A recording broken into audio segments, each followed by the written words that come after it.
Jadi teknisi itu bukan cuma soal bisa bongkar pasang HP aja. Yang paling penting itu kerja jujur. Karena kerjaan ini soal kepercayaan. Pelanggan datang dengan HP rusak, penuh harapan.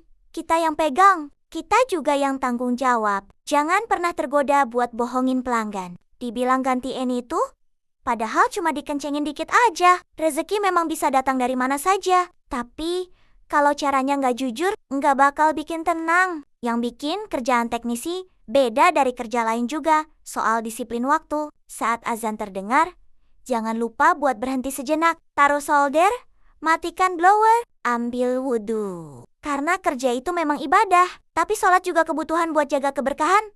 Percayalah, kerja jujur dan gak lupa, sholat itu bikin usaha panjang umur. Pelanggan percaya, Allah juga ridha. Hasil kerja memang buat beli beras, tapi keberkahan kerja buat bikin rumah terasa damai.